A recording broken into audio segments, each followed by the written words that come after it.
Hello YouTube, my name is Mariah. If you're new to my channel, welcome. If you have been here before, welcome back. I am so glad that you're here.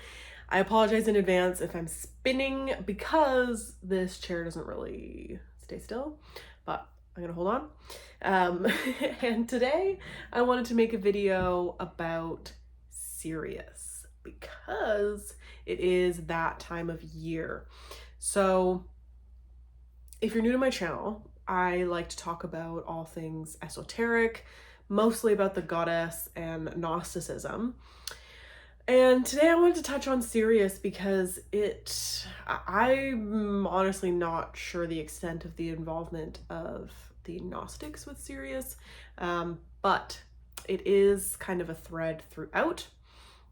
And there is heavy goddess interpretation and influence with Sirius. And that is what I would like to talk about today because so if you don't know, if you think that I'm talking about Sirius Black from Harry Potter or the Sirius satellite radio station, that is not what I'm talking about. I am talking about the star system Sirius. And the reason why it affects us so much here on our humble planet Earth, look at me, I'm spinning far away, is because it sends us information. And you can think of it in the way that our sun sends us information and our body downloads it and uses it as vitamin D. You know, you walk out into the sun and your body translates the light, that information from the sun, and uses it in a way that is beneficial and necessary for your life in the form of vitamin D. We all know if we don't get enough vitamin D, then we feel depressed. And, you know, vitamin D deficiency is, you know, a huge thing because there's a lot of people that don't go out into the sun anymore. So that is, you know, I always find that when I have an example that is just kind of like, oh yeah, duh, you know, and then I kind of bring that to something bigger, I find it helps me kind of rationalize what's going on a little bit more. So in the sense of Sirius, which is actually a 2, could be 3 stars. No, I think it's a binary star system, where they have, and this is like the whole thing about, there was this African tribe, the Dogon tribe, I believe, that knew that Sirius was a 2-star system, and they had known it for a long time without telescopes. So another weird thing about Sirius. But yes, 2-star system, but usually when I think of Sirius, I think of the big blue light in the sky. And in the way that our sun sends us energy that our body interprets and uses, Sirius is doing the same thing. You could also argue that all stars and maybe celestial objects, but definitely at least stars, send information that our bodies interpret and reformat in a way that is healthy for our bodies to use. Now, does that mean all stars do that in a beneficial way? I don't know. But Sirius has been revered for centuries, for a very long time, and something that I always think about when I hear of, you know, the ancient Egyptians worshiping something or what have you, and an ancient culture really, is why. Like, did they just think it was pretty, or was there a real material purpose to venerating Sirius? And especially when the star Sirius, the star system Sirius, is at a certain angle and it reaches us in a way that we can feel. And right now is that time. They're called the dog days of summer because Sirius has been known to be seen in the Canis constellation. Looks like a dog, canine. And those days are from July until the end of September, and the Egyptians use this time period as a time of festivities, of celebration, of fertility, because the Nile would get flooded, and then this would make their soil be able to grow really, really well. So this time of the year was really important, not only at a layman's level of everyday, this time of the year is when I'm going to venerate Sirius, so that Sirius gives us really good crops because the timing matches up, and if we're going to theorize and think, why would the Egyptians venerate such a far off place instead of just, sticking to Earth? Then you know what? Probably Sirius really did have an impact on the crops, and perhaps they found that, when they didn't venerate Sirius, maybe their crops weren't as good. In the sense that our sun gives us vitamins. So what is Sirius bringing here? Is it something physical? Which I would probably say yes. I don't know what vitamin Sirius could offer, but I imagine it's something like that in a physical sense, but definitely in a spiritual sense. Sirius is often referred to as our spiritual sun, the sun behind the sun. And it's also been theorized that our sun with the two suns in the Sirius system actually form like a tri-sun system. I don't know so much about that, but I have read it before. And if you know anything about the yugas, the grand processions of time that are 26,000 year cycles, this has been tied to the closeness of Sirius to our system. And researchers have found that when Sirius is orbiting closer to us, that's when society is at a higher level, one that is more spiritual and more just beneficial to, I shouldn't say to everybody, but that's kind of more of the goal. And then when we are far away from Sirius, that's when we get into the ages where we lose reverence for, I don't want to say religion, but kind of like the religion kind of loses, its power. And I shouldn't say religion. It's something more like considering holy things and revering them as holy, and having celebrations of nature in a divine way. We lose touch with that when Sirius is not close. So I wanted to offer my interpretation of why Sirius is so felt by us here on Earth. And this connects to the goddess. So in ancient Egyptian times, Sirius was venerated as Isis, the goddess. You could call her a mother goddess. I would say that the ancient Egyptians had, the more primordial mother goddess named Neith. But I would say over time that Isis kind of transformed and took on this role for masses of people as well. And she is shown with this star all the time, and she's venerated as Sirius. So that to me is a huge connection, and it says like, okay, well, what is Sirius coming through and giving to the people in whatever method, if it's, in meditation, or if it is just creativity, or, whether it's harmony. And I think there is this harmonizing energy to it. And I've talked about biogeometry before on my channel. I do have the pendant. I've since stopped wearing it, just to take a break for a while. But in one of the biogeometry books, I remember that Dr. Ibrahim Karim did, Karim Ibrahim? I can't remember the order. He has this CD about sounds from Sirius, and that they're harmonizing to the body. And he identifies this quality, sorry, of energy as coming from Sirius and being harmonizing for the body. And this is the same energy that is found at sacred sites like Stonehenge, and in mountains and sacred earth sites.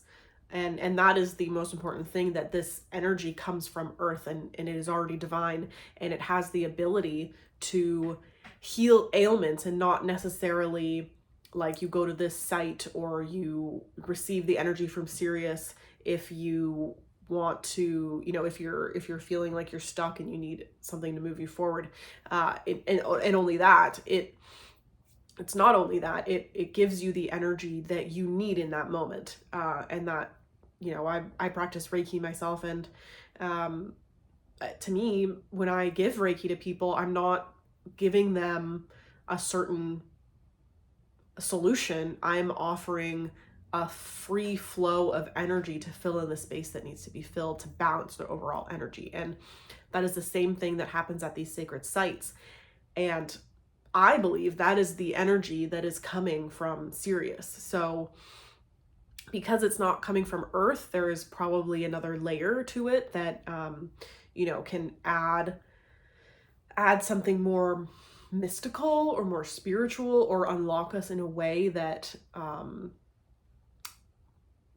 we can kind of get ahead with. Do you know what I mean? Like something that there's certain times of year where we're basically in the streamline of Sirius, and we can receive that harmonizing energy that is coming from Sirius in the same way vitamin D comes from our sun, and we can use it to make our spiritual selves more nourished. And this is, it's beyond rational sense, these kinds of things. Like you don't stand out in the sun and see vitamin D coming down into your body. Like you don't even see that process, but it happens. And when you're in the sun, you get more beautiful. You get a little tan, you get your hair more blonde. And I don't know, I think everybody looks good with like a little sun kiss. And I would argue that this energy is coming from Sirius as well. And perhaps it doesn't show up as a suntan and vitamin D, but it can access us on a different level, and we don't have to see it anyways, and that energy is open to us right now. It's streaming down. For the past month, I've been literally seeing Sirius everywhere, and I can't get away from it. So I figured might as well talk about Sirius. Why not? What else did I have to say about Sirius? The goddess Isis. Ooh, I'm spinning away. So there really is this stream of energy that I believe comes from Sirius all the time. But I think that when we're matched up to Sirius on Earth, and, during summer, during the months of July, August and September, that this flow is easy for us to catch and to interpret and interact with in a way that is really beneficial and does actually move us forward in life. And just thinking, and this is, my own intuitive guidance that I've received from Sirius, is that, there are beings over there, and it's been said that they're primarily water beings that live in Sirius, but either way, I have this belief that there are beings in Sirius and in that system that are seeing us and are using these times of the year when they have a direct access to Earth, not even necessarily humans, but to Earth, that they can send their intention towards us. And I believe that it is good, because I have found beautiful things to come from interactions with Sirius.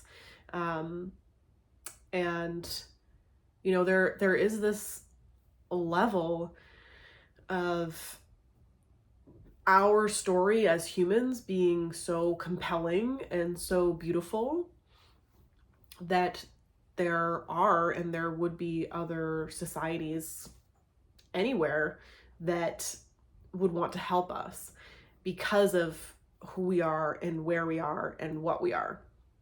And I don't just mean as, you know, a creative being. I mean the whole kit and caboodle story that I talk about all the time.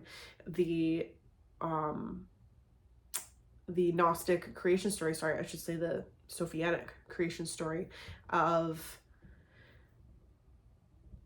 our creator goddess coming from the core of our galaxy and falling into her own creation and becoming planet Earth. And, you know, if, well, and she accidentally created the Archons. Oops, you know? Now, think if you were on some faraway planet and you were able to see, you know, what was going on over here, you know, what would that look like? What would you see? Would you see this huge, I mean, I can get a visual right now and it just looks like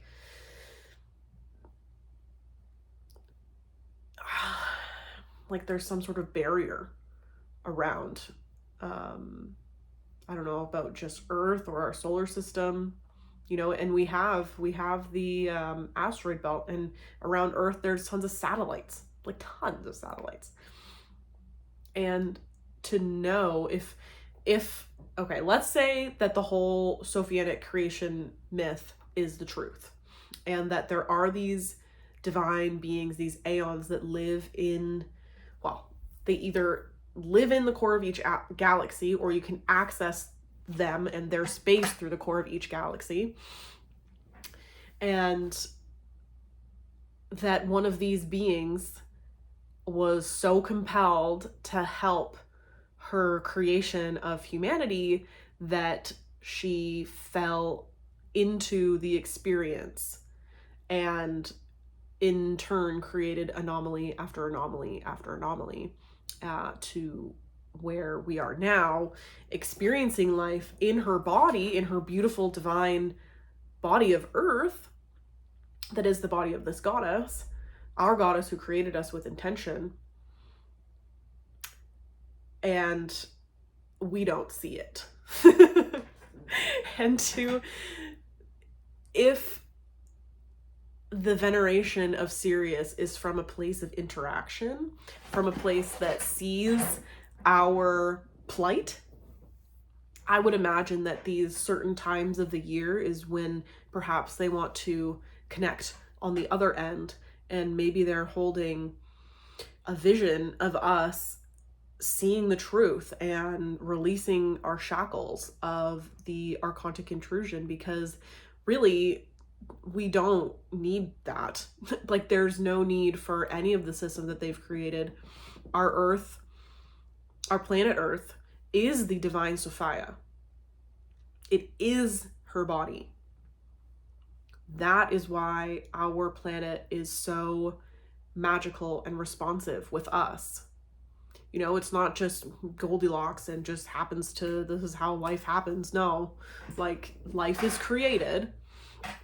And unfortunately, most people think that it was created by this Father God type who wants you to die. Like, yeah, that guy is not cool.